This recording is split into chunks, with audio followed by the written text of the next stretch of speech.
필기. 제가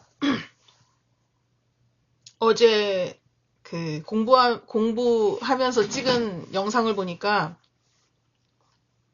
틀리게 말한 게 너무 많아요. 대표적인 게,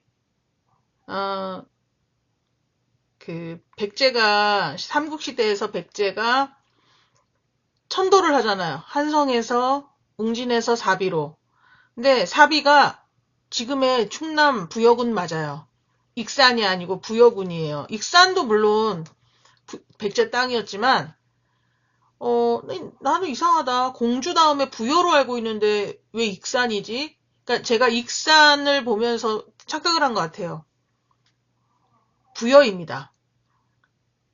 그리고 그때 남부여로 고치잖아요. 이름을 남부여로 고쳐서 지금의 충남 부여군이 거기서 따서 부여군이 된 거 맞아요. 그러니까 사비는 부여고 지금의 부여고 그때 남부여로 고쳤기 때문에 지금 부여군이 된 거다. 그러니까 그걸 계속 익산으로 생각을 하고 있더라고요. 아니에요. 부여입니다. 그런 게 많더라고요. 틀리게 말한 게 너무 많아.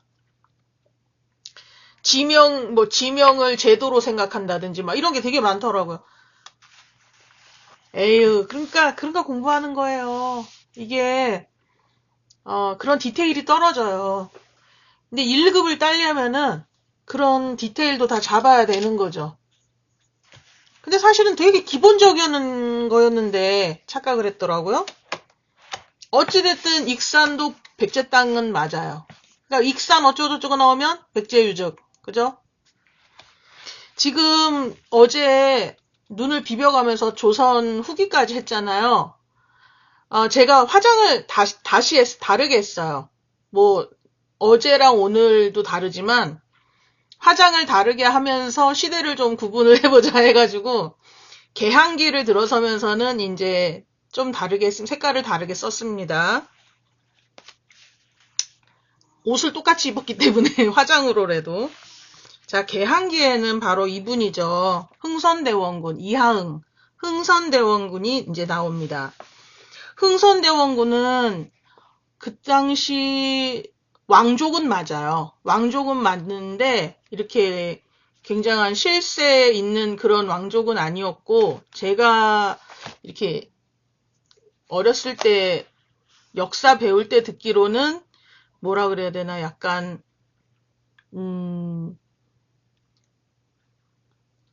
처음부터 이렇게 눈에 띄는 왕족이 아니고 약간 기울어져가는 그런 집안이었나 봐요. 이렇게 별로 이렇게 잘 살거나 막 대단한 기세가 등등한 그런 왕족이 아니고, 왕족인 건 맞지만, 그래서 어떻게 이게 발탁이 돼가지고 신하들한테 발탁이 돼서 그 아들이 고종이 된 거죠. 그렇게 됐다고 저는 들었거든요. 흥선대원군이. 근데 되게 전략적으로 일부러 그랬다는 얘기가 있잖아요. 그래서 어찌됐든 고종의 아버지가 흥선대원군인데, 고종 수렴첨정하는 것처럼 실제 지배를 아들이 아니라 이제 흥선대원군이 계속 이제 통치를 했죠. 그러다가 이제 흥선대원군이 뒤안길로 사라지면서 고종이 이제 물론 하게 되지만, 처음에는 이제 고종이 왕이 됐을 때는 아버지인 흥선대원군이 실제적으로는 통치를 많이 했다는 거. 그래서 흥선대원군이 한 일이 되게 많아요. 우리가 이걸 알아야 돼요. 특히 이때 이 구한말, 개항기 때는 알아야 된단 말이에요. 흥선대원군이 첫 번째로 한 것은 그 신하들의 눈치를 많이 보고 막 그랬을 거 아니에요. 근데 그러지 않고 왕권을 강화시켰다. 자기 아들이 왕이니까 이제 그렇게 했겠죠. 그러면서 왕권 강화책을 내놨는데, 이걸 보면 왕권 강화책이라는 걸 우리가 알아야 돼요. 비변사를 없앴고 혁파했고, 그 다음에 경복궁을 다시 지어요. 경복궁은 왕이 살아야 될 궁이기 때문에 더 화려하고 아름답게 짓는 거죠. 그래서 경복궁을 중건하는데, 지금도 경복궁 가보면 얼마나 멋있어요. 그죠? 멋있잖아요. 근데 이때 경복궁을 중건하기 위한 화폐를 발행하는데 당백전을 발행하게 되었고, 그 다음에 사적인 그런 교육기관이었던 서원을 다 없애버려요. 왜냐면 서원을 중심으로 해서 이렇게 세력이 모아지는 걸 두려워한 거죠. 그러니까 서원을 철폐를 하고 대전회통이라는 책을 편찬했다는 거. 대전회통. 이게 바로 왕권 강화책입니다. 그 내용이 대전회통 내용이 약간 그 왕권 강화와 관련이 되는 내용이었겠죠. 그 다음에 또 신경을 썼어요. 민생 안정에도. 아, 정치를 참 잘했어요. 흥선대원군이. 근데 나중에 그 개항의 시기 때 이게 그 폐쇄적으로 했기 때문에 좀 실수한 것도 있죠. 근데 어떻게 사람이 이게 세계관이나 가치관이 그렇게 확 변하지 않는다고요. 이때는 다른 나라가 어떻게 이렇게 변하고 있는지에 대한 그런 정보가 부족한 시대였기 때문에 이럴 수 있어요. 어찌됐든 민생 안정에 대해서 흥선대원군은 호포제를 실시했고, 그 다음에 사창제를 실시해서, 호포제 같은 경우는 군포 있잖아요. 그죠? 그런 거에 대한 거를 실시한 게 호포제고, 그 다음에 사창제는 우리 농산물 관련해가지고 물가를 조절하고 막 이랬던 게 그런 거잖아요. 사창제를 실시했다. 그 다음에, 이때 이제, 서구 세력이 이제 들어오려고 하는데, 개항을 시키려고 들어오려고 하는 거를 완강히 거부를 하는 거죠. 이제 이때 이제 좀 판단을 조금 잘했으면, 일본은 금방 받아들여가지고 메이지 유신 때 일본이 확 치고 나가게 된 거잖아요. 그러니까 이때 조금 우리가 조금만 좀 판단을 좀 더 뭐라 그래야 되나 오픈했더라면은 역사는 조금 달라졌겠죠. 하여튼 통상 수교를 하자라고 이제 들어오는 외세에 대해서 굉장히 거부를 했습니다. 그래서 병인박해가 일어나는데 이건 뭐냐면 천주교 신도들을 박해하는 병인박해, 그 다음에 병인양요. 왜 그러냐면 병인양요가 일어나서 병인박해가 일어난 거죠. 병인양요. 양자가 들어가면 뭐예요? 서양과 싸웠다는 거예요. 병인년에 서양과 싸웠어요. 누가 싸웠냐? 양헌수가 정족산성에서 막 프랑스 선교사들 죽이고 막 어쩌고저쩌고 그게 뭐였어요? 제너럴 셔먼호 사건이잖아요. 평양에서. 그래서 병인 양요가 일어나서 병인 박해. 이것들 뭐야? 이거 천주교 믿는 이것들 때문에 말이야. 양놈들이 들어와가지고 말이야. 우리나라를 이렇게 그냥 이런 거 아니야? 이래가지고 막 그냥 죽이고 막. 이게 바로 병인 박해 아닙니까? 근데 이때 또 흥선대원군이 더 이제 막 서양을 싫어했던 사건이 있었어요. 왜 그러냐면 오페르트라는 독일 어떤 사람이 그 흥선대원군의 아버지인 남연군의 그 묘를 도구를 시도한 거예요. 거기에 이제 뭔가 보물이나 뭐 이런 거 있을 줄 알고 막 파헤친 거죠. 아니 지금도 우리 지금 생각해봐도 우리 부모님 묘를 누가 파헤쳤다고 생각해보세요. 그 사람 용서할 수 있겠어요? 그 일이 일어났다니까. 그러니 아주 흥선대원군은 양놈들이라면 아주 그냥 일을 가는 거지. 이때부터 더 그냥. 그래서 난리가 났다. 그래서 더 거부를 했다. 그 다음에 제너럴 셔먼호 사건 아니지. 죄송해요. 이거 프랑스 선교사 이게 뭐야. 정족산성에서 양헌수가 막 그렇게 한 거는 프랑스 선교사들 죽이고 막 이런 거는 병인양요고 병인박해인데 이게 오페르트는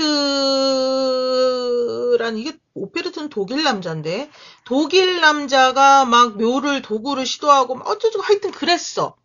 근데 안 그래도 열받아서 진짜 막 이러고 있는데 미국 놈들이 이 양놈들이 온 거야. 제너럴 셔먼호라는 그런 어떤 상선을 타고 또 막 온 거야. 그러니까 아니 이상하게 생긴 이놈들 왜 또 이 코쟁이들이 와가지고 난리가 난 거죠. 그래서 미국 애들이기 때문에 신민연에 일어났어. 그렇지만 우리는 미국이라고 생각합시다. 신미양요가 일어났어. 그때는 어재연이라는 우리나라 인물이 광성보 전투에서 또 이겨. 지면은 우리가 개항이 됐죠. 근데 이겨가지고, 야, 이놈들 우리가 어떻게 생각했어요? 흥성대원군은. 우리가 똘똘 힘을 뭉치면 이것들 이길 수 있어. 양놈들도. 이러면서 이런 놈들은 다 척결해야 되고 이런 놈들하고는 친해지면 안 돼. 그래가지고 척화합이 화합하면 안 돼. 배척해야 돼. 그래서 척화합의를 건립해가지고 한마디로 그 시절 백성들을 교화시키고 교육시켰죠. 양놈들하고 친하게 지내면 안 돼. 이래가지고 그게 바로 척화합의입니다. 흥선대원군은 이렇게 난리를 부리면서 폐쇄적으로 이렇게 했어요. 그 다음에는 근데 언제까지 그렇게 하냐고. 이게 이제 우리가 그나마 이겨가지고 두 번의 그 서양인들 사건, 병인양요와 신미양요 때는 우리가 이겨가지고 다 보내고 막 죽이고 막 해가지고 우리가 어떻게 이겼다.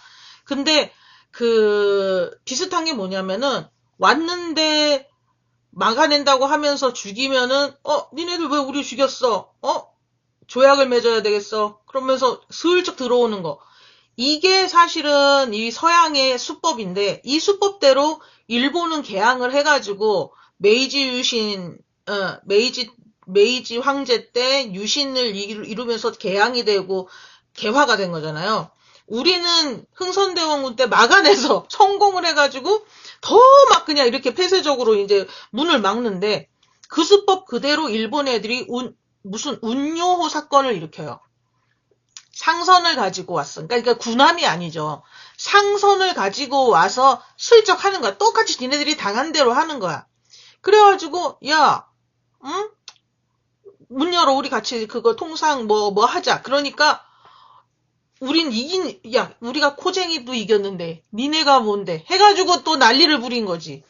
그러니까 넘어간 거죠. 그 작전에 넘어가가지고 어떻게 됐냐. 일본이 당한 게 있으니까 그대로 하는 거지. 야, 니네들 우리 이렇게 하면은 안 되는 거잖아. 우리는 그냥 너희들하고 교역을 하고 싶었는데 우리를 이렇게 했어? 그러면은 그거 손해는 니네가 이건 전 국제법상 이거 안 되는 거야. 그러면서 조약을 맺자 해가지고 최초의 그 나라와 나라 사이에 조약을 맺은 게 뭐냐면 강화도 조약인데 이게 굉장히 불평등하고 우린 뭘 모르니까 불평등하고 굉장히 이거는 그냥 일방적인 조약을 그러니까 한마디로 일본이 당한 그대로 서양한테 당한 그대로 우리한테 배워가지고 그렇게 써먹은 거예요. 이러면서 우리한테 한마디로 그거 노릇하는 거지. 그러니까 우리는 전혀 몰랐고 지네는 알았고 해서 강화도 조약이 최초의 조약이 1876년에 맺어져요. 최초의 근대적인 조약이고 그러나 불평등한 조약이었다. 일본에게 이때 내용이 뭐냐면 일본에게 해안 측량권을 주는 거야. 아니 다른 나라 일본한테 왜 우리나라 해양에 대한 측량을 할 수 있는 거를 줬다. 이거부터 벌써 이상하잖아요. 근데 우리는 이상해도 우리가 한 짓이 있으니까 이렇게 해야 되나 봐. 뭘 모르니까 조약을 맺는 거예요. 모르니까. 해안 측량권을 주고 영사를 파견하고 영사 재판권을 줘. 이건 뭐냐면 치외법권인 거예요. 그러니까 우리나라에서 사는 외국인들은 우리나라의 법을 받지 않고 자체 영사가 파견돼서 그 영사에 의해서 자기네들의 그 재판관은 따로 두겠다. 뭔 짓을 해도 우리는 처벌할 수 없다는 거죠. 지네들을. 치외법권을 준 거예요. 지네 맘대로. 그러니까 우리가 모르니까 당하는 거예요. 모르니까. 그리고 세계가 어떻게 돌아가고 있는지를 우린 몰랐던 거예요. 그때 난리 난 거잖아요. 그러면서 개항이 억지로 된 게 부산과 원산과 강화도가 있는 인천이 개항이 됩니다. 부산과 원산과 인천이 개항이 된 게 그게 바로 내용이 뭐라고요? 강화도 조약의 내용이었다고. 해안 측량권을 줬다는 것 자체가 얼마나 웃겨. 그러니까 한마디로 침략하기 위해서 착착착 빌드업을 하는 거예요. 일본이 이미. 배워가지고, 못된 것만 배워가지고. 제국주의. 그죠? 그러면서 개화정책을 막 추진하는 건 누구 맘대로, 일본 맘대로 막 추진하는 거야. 그러면서 통리기무아문이라는 기구를 설치하고요. 통리기무아문. 그 다음에 별기군을 창설합니다. 별기군은 신식군대죠. 신식군대. 그리고 수신사를 파견해. 아까 그랬죠. 치외복권을 주잖아요. 자체내로 한마디로 자기네 국민은 우리 국민은 그럼 일본 사람들 맘대로 들어와도 돼. 어떤 범죄를 저질러도 그냥 자기네가 해서 괜찮아 이 정도는 해도 돼 이러면서 막 할 수 있다는 거예요. 발판을 다 마련하는 거예요. 이렇게. 수신사가 파견되고요. 그 다음에 조사 시찰단이 파견되고 영선사가 청나라 영선사가 파견이 되고 우리나라가 강계 수신사구나. 수신사고 조사 시찰단과 그 다음에 영선사 청나라에 파견했다. 근데 아까 별기군이 창설됐다고 그랬죠. 신식군대. 그러니까 어떻게 됐을까요? 신식군대와 구식군대의 차별이 생긴 거예요.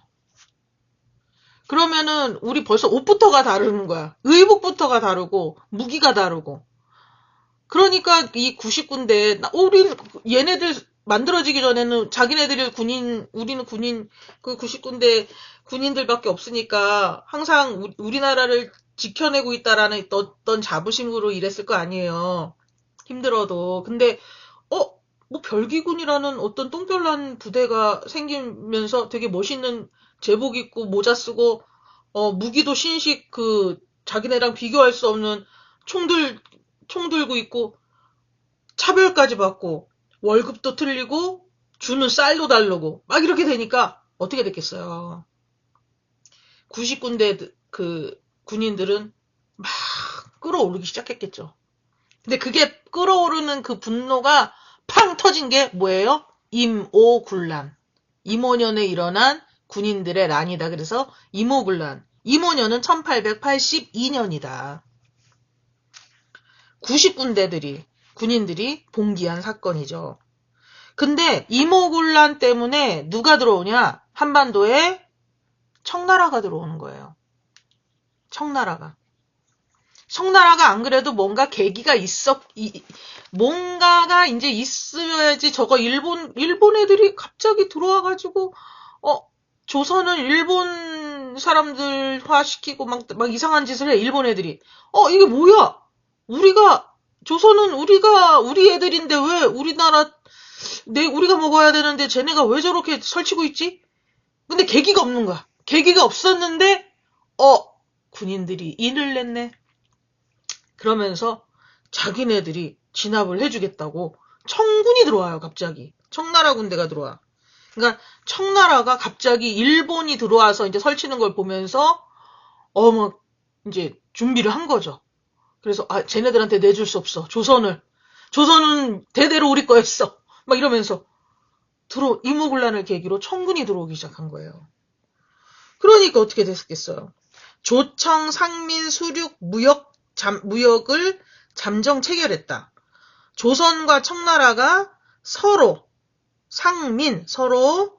수륙, 그러니까 바다에서나 육지에서 무역을 한다. 그러니까 갑자기 청나라가 이런 또 조약을 맺자고 하는 거야. 임오군란에 들어와가지고. 근데 이게 내용이 사실은 청나라 상인의 조선 내지 조선 땅에서 무역이 가능하게 한다는. 일본도 들어와? 우리도 들어갈 거야. 이거죠. 아이고, 난리가 난 거예요. 그러면서 조약을 또 맺은 게 뭐냐면 또 제물포 조약이다. 제물포가 옛날에 인천이잖아요.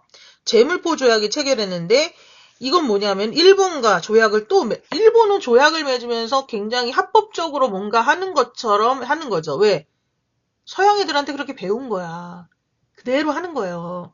그러니까 제물포 조약을 체결하면서 임오군란 때 일본군의 한성 주둔을 인정하라는 거예요. 한성이 어디예요? 서울이잖아. 일본 군대가 서울로 들어오겠다는 거예요. 수도 서울로. 미친 거지. 바로 그냥 얘네는 바로 그냥 서울로 들어온 거예요. 재물포 조약을 통해서. 근데 얘네는 어떤 의도가 있었어요? 얘네는 명백히 제국주의자들이기 때문에 침략 의도가 있는 거야. 그렇다고 지금 우리 미군이 침략 의도가 있고 그런 건 아니죠. 우리가 미국 땅 되겠어요? 그런 의미 아니에요. 전혀 달라요. 이때 일본군은 정확히 조선 침략 의도가 있는 거죠. 조선을 자기네가 먹겠다라는 그냥 정확한 의도로 이렇게 들어온 거죠. 갑신정변이 일어나는데 그 다음에는 이모군란이 1882년이고 이때는 굉장히 연도가 중요해요. 외워야 돼요. 갑신정변은 1884년 2년 후에 갑신정변은 김옥균 그죠? 김옥균, 박영효, 서재필 급진개화파라고 그러죠. 그러니까 개화를 하는데 서서히 여는 게 좋겠다 하는 게 온건 개화파도 있고 아니다. 열 바에는 일본처럼 확 열어가지고 확 받아들여야 된다. 그래가지고 다 그냥 개화를 하고 우리가 신식화돼야 된다. 그래야지 세계화되면서 뭐 서양과 어깨를 나란히 하고 우리도 그렇게 될 수 있다라고 주장한 어떤 급진적인 빨리 하자라는 급진개화파가 있었는데 대표적인 인물이 김옥균, 박영효, 서재필이었다는 거죠. 세 사람이 언제 이때 난을 일으켰냐면은 우체국이 그때는 우정국이었어요. 우정총국. 우체국이 처음 생기는 축하연이 이제 한성에서 이제 벌어졌겠죠. 이때를 기해서 얘네가 딱 난을 일으킨 거예요. 우정총국 축하연 때. 1884년에. 근데 3.1천하였죠. 예? 개혁 정강을 막 발표를 하는 거예요. 그 자리에서.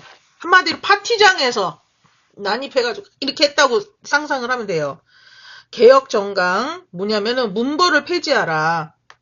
문벌 뭐 중요해 지금 그죠? 문벌을 폐지하라. 이거 한마디로 신분제가 이제 무너지는 거죠. 그 다음에 호조로 재정을 일원화해라.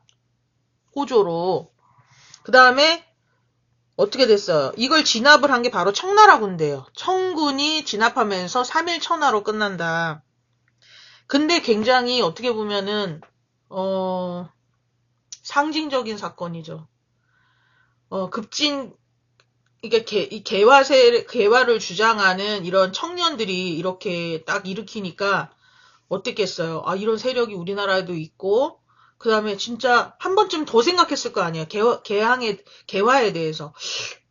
진짜 저게 맞을지도 모르겠다라고 생각하는 사람들도 늘어났을 거예요. 예. 그러면서 확 더 진짜 우리나라가 개화되는 계기가 됐을지도 몰라요. 근데 이때 중요한 거는 외세가 들어왔기 때문에, 외세가 진압하고, 외세가 이거를 수습하려고 했다는 게, 이게 정말 이때부터 힘든 거예요. 그러면서, 이때 뭐 난리를 났을 거 아니에요? 그러니까 일본이 또, 청군이 진압해서 청군이 이익을 보려고 하니까, 일본이 가만히 있겠어요? 야, 우리 걔네들 때문에 뭐뭐뭐 손해봤으니까 배상금을 지불해야 돼 하면서 한성조약을 또 체결하는 거예요. 여기가 한성이었겠죠? 한성에서 한성조약을 체결해요. 일본에 배상하라고. 그러면서 청나라와 일본이 또 이제 나라가 텐진조약을 체결하면서 조선을 어떻게 뭐 먹을 것인가. 결국은 내용은 그런 거죠. 그러니까 왜 이렇게 국군이 이제 기울어져 가는 거예요. 그 다음에 이거를 보다 못한, 다 소문은 그래도 들을 거 아니에요. 신문도 보고. 그러니까 이 보다 못한, 이거 이제 보니까 지배층 꼬라지가 이제 영 아닌 거지. 그러면서 이 민생이 무너지고, 그 민중들의 삶은 그냥 완전히 이렇게, 얼마나 이 외세들이 이렇게 할 때 꼬꾸라져 가겠어요. 그러니까 그때 너무 사내 못 사내 했던 그 민중들이 감제는 슬슬 이제 끓기 시작하는 거죠. 그 중에서 이제 계기가 있었는데, 갑신정변 이후에, 그러니까 이제 배경을 한번 보면은요, 1884년 갑신정변 이후에 국제정세를 살펴보면, 이때 청나라가 진압했으니까 청이 조선에 대해서 내정 간섭이 더 노골적으로 되는 거죠. 그러면서 영국은 또 저기 전라남도 거문도 있죠. 거문도. 거기로 들어와 가지고 또 난리를 부려요. 또 거문도 사건을 일으키고 그 다음에 부들러와 육일준이 조선 중립화론을 대두해요. 그러니까 조선은 어디에 어느 나라에도 속하지 말자. 왜냐면 외세들이 자꾸 들어오니까 막 처음에 병인 양요 때 프랑스 들어왔죠. 신미 양요 때 미국이 또 집적됐죠. 일본 뭐 청나라는 뭐 둘이 뭐 경쟁하듯이 막 이래버리죠. 영국까지도 거문도 사건 일으키죠. 막 이래버리니까 이게 조선이 어떻게 되는 거냐. 조선은 중립으로 가니까 어디에도 속하지 말고 중립으로 가야지 우리를 지킬 수 있다. 그러면서 육일준하고 부들러라는 인물이 또 그렇게 주장을 했다는 거. 그러면서 농민들이 이거 지식인이라는 계급들, 양반이라는 계급들, 얘네들 지배층이 너무 꼴하지 않나는 거죠. 그러니까 얘네들 때문에 우리들만 너무 힘들고 우리 민중들만 힘들고 민초들만 힘들고 이거를 다 이제 느끼는 거죠. 조선 백성들이. 그러다가 드디어 일어나요. 일어나게 된 계기가 이것들이 너무 심한 거야. 특히 이 지방의 향리들이라고 하는 이 지방 공무원들이죠. 아주 너무 착취가 심하고 이거는 근데 중앙정부는 백성들한테 관심이 없고 무능하고 외세한테 무능하고 어떻게 국민들은 살 길이 없고 이런데 고부지방에 전라도가 원래 그 대대 그 평야가 많아서 곡창지대잖아요. 이때 어떤 이제 그 식량을 가지고 뭔가 이제 그 착취하고 막 뺏고 막 이런 아주 횡포를 놓는 그런 어떤 그러니까 탐관오리가 있었던 거죠. 고부지방에. 그러니까 그 사람의 그 학정에 못 이겨서 농민들이 일어났어요. 고부 농민봉기가 일어나죠. 그 농민운동의 시작이죠. 고부에서 일어난 게. 고부 농민봉기가 일어나고 그 다음에 백산봉기가 일어나서 황토현 전투, 황룡촌 전투가 일어나요. 백산봉기. 그 다음에 전주성을 농민군이 점령을 하고요. 이때 전주성을 점령하고 나니까 이제 소문이 듣죠. 중앙정부에서 농민들이 일어났대. 전라도에서. 근데 얘네들이 올라오고 있네? 한성으로? 올라오는 것 같은 거예요. 이게 올라오니까, 봉기가 올라오니까 정부군을 파견을 했는데, 그래서 전주에서 정부군하고 이 농민군하고 화약을 체결을 해요. 화약을 체결을 하면서 이제 일단은 이제 소강 상태가 되고, 근데 이때 농민군이 주장한 게 있었어요.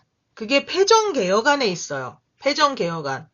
그러니까 집강소는 뭐냐면 농민들이 어떤 그런 뭐랄까 모여가지고 뭔가 이렇게 그런 걸 그렇게 의견을 나누고 강연을 듣고 토론을 하고 이런 거를 집강소라고 하는데 집강소를 설치를 해서 여기서 막 얼마나 농민들이 막 그 의견을 모으고 막 열띠게 했겠어요. 이 중에서 의견을 몇 개를 추려보니까 딱 몇 개로 추려지는데 그게 바로 이거 우리가 지금 힘든 이유는 정치가 너무 무능하고 정치인들이 무능하고 왕을 비롯한 황제를 비롯한 정치인들이 너무 무능하고 그다음에 외세가 이제 지금 우리나라를 힘들게 하고 있고 이런 게 다 백성들의 삶까지 지금 다 피폐하게 만들고 있는 거잖아요. 이런 거를 개혁을 해야 된다. 이거는 근본적으로 뜯어 고쳐야 된다. 우리만 잘해서가 아니고 지금 우리나라가 나라 전체가 잘못된 거다. 이래서 뜯어 고쳐야 된다 해서 주장을 하는 거죠. 패정개혁안 내용을 보면은요, 굉장히 진짜 너무 똑똑하고 너무 진보적이고 역시 우리나라의 역사는 민초가 살린 것 같다는 그런 느낌이 들어요. 지금 우리나라 지금 국민들이 지금 대통령 탄핵건 때문에 진짜 응원봉 집회하고 막 이랬잖아. 이런 게 사실 그때도 있었던 거예요. 보세요. 일본이 경복궁 점령, 청일전쟁, 이 계기가 되긴 해요. 이 동학농민운동이. 얘네, 백성은 무섭잖아요. 백성은 무서워요. 그러니까, 그냥 정부군은 어떻게 구워 삶아서 왜냐면은 나라 팔아먹으려고 하는 그런 잘못된 그런 친일파 신하들도 곳곳에 있고, 그러니까 막 구워 삼기 좋은데 백성들은 진짜잖아요. 그러니까 백성들이 일어나니까 청군과 일본군도 뭐라 그래야 되나,